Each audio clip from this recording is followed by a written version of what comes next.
여러분 안녕하십니까? 반갑습니다. 김동수의 사이다 시간입니다. 오늘은 대한민국 청년들이 골병 드는 이유와 해결책에 대해서 알아보는 시간을 갖도록 하겠습니다. 자, 여러분 청년들 하면 주로 몇 살일까요? 청년들 하게 되면 우리나라 청년들에 관련된 법은 하나밖에 없습니다. 청년들이 취직이 안 되니까 청년 고용 촉진 특별법에는 만 15세부터 29세까지를 청년이라고 합니다. 또한 그 청년이 미취업자가 공공기관에 취업을 하기 위해서 공부하는 청년들은 15세에서 만 34세까지를 미취업자를 청년으로 보는 겁니다. 그러니까 넓은 의미에서 청년은 만 15세부터 34세까지를 청년으로 보는 겁니다. 그런데 우리나라는 청년에 대한 관련된 법은 청년 고용 촉진 특별법밖에는 없습니다. 얼마나 청년들이 취직이 안 되니까 고용에 대한 특별법을 만들었겠습니까? 요즘 이런 서글픈 이야기가 있습니다. 여러분 7포 세대라고 들어보셨습니까? 청년들이 취업도 포기하니까 결혼도 못하지요. 결혼 포기. 또 결혼 못하니까 출산 포기. 출산 포기뿐만 아니라 돈을 못 버니까 내 집 마련 포기. 그리고 돈이 없으니까 인과관계도 포기합니다. 그러니 더 넓은 의미로 꿈도 포기, 희망도 포기라고 하는 7포 세대가 등장했습니다. 그런데 우리나라 젊은이들이 골병 들어가고 있다는 사실입니다. 어떤 일로 이렇게 청년들이 골병 들어가고 있을까요? 이러한 젊은이들이 결과적으로 취업을 위해서 자기 스펙을 쌓기 위해서 많은 젊은이들이 공무원 시험 준비하면서 정신적, 육체적으로 골병 들어간다는 겁니다. 또 취업이 안 되니까 취업으로 인해서 많은 스트레스를 받고 있는 것입니다. 또한 스펙을 쌓기 위해서 각종 국가가 실시하는 그런 자격증을 취득하기 위해서 많은 시간을 공부하는 데 허비하고 있는 것입니다. 직장을 다니고 있지만 그 열악한 환경 속에서 주말에도 출근하는 젊은이들이 있습니다.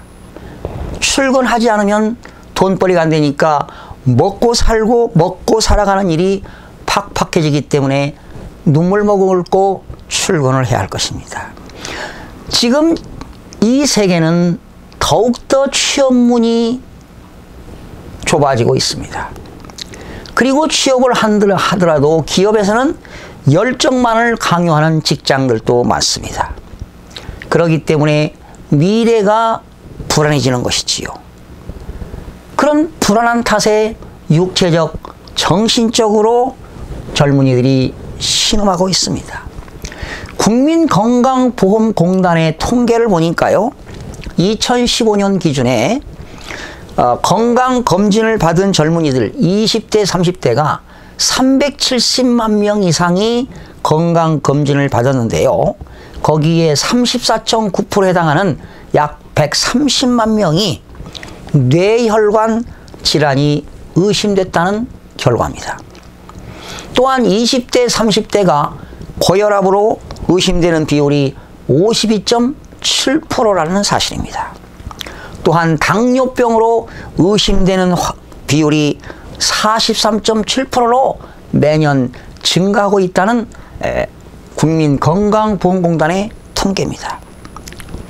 또한 보건복지부 통계를 보니까요, 우울증으로 병원을 찾는 20, 30대 환자들이 매년 증가하고 있다고 합니다. 이렇게 팔팔해야 할 청년들이 시름시름 앓는 이유는 결과적으로 가장 많은 것이 취업 스트레스입니다. 취업 스트레스로 우울증을 경험한 바 있냐고 물어보니까 94.5%가 경험한 바 있다고 밝힌 바 있습니다. 또한 취업한 이후에도 장기간 노동시간에 걸쳐서 건강을 망치는 것입니다. 그러니 근무 환경이 요인이 되겠지요.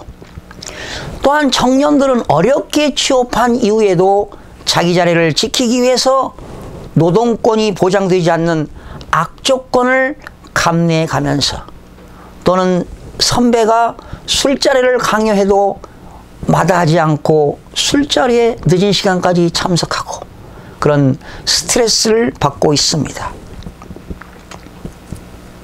특히 20, 30대 화병 환자도 증가하고 있다고 하지요.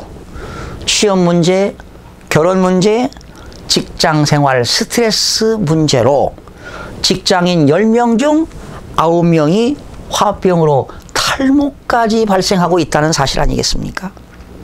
그러면 과연 해결책은 어떤 것들이 있을까요? 당연히 산업구조를 변경해야 될 것입니다. 그리고 젊은이들이 운동할 수 있는 공공체육시설을 많이 확충해야 되겠고요. 결과적으로 양질의 일자리를 창출하고 그리고 근무시간 단축이 핵심이 될 것입니다. 저는 개인적으로 직장에서 그 사업주들이 젊은이들에게 건강을 증진시킬 수 있는 건강증진 특별법을 제정해서 기업들이 그런 젊은 청년들의 건강관리 프로그램을 운영할 수 있고 젊은이들이 즐겁게 직장 생활에서 일할 수 있는 그러한 조직 문화를 개선해 나가는 것이 법으로 제정했으면 하는 그런 바람입니다. 여러분, 하버드 경영대학원에서 이런 발표한 적이 있습니다. 기업이 직원들의 복지, 건강 복지를 위해서 1달러를 투자하게 되면은 장기적으로 3.6달러의 이익이 회사에 돌아온다고 발표한 바 있습니다. 여러분, 다국적 기업인 존슨 앤드 존슨이라고 하는 기업 아시지요? 이 존슨 앤드 존슨은 2002년부터 그런 직원들의 건강 복지에 힘쓴 결과 직원들의 결근율이 줄고 그 기업의 생산성이 향상되었다는 그런 보고도 있습니다. 이렇게 우리나라의 대한민국의 청년들이 골병들지 않고 정말 직장에서 즐겁게 근무할 수 있는 여건을 만들 수 있도록 정부의 뒷받침이 있어야 될 거라고 사료됩니다. 여러분, 오늘 시청해 주셔서 대단히 감사합니다. 유익한 시간이 되셨으면 구독과 좋아요 부탁드립니다. 구독과 좋아요는 사랑입니다. 여러분, 다음 시간에 뵙겠습니다.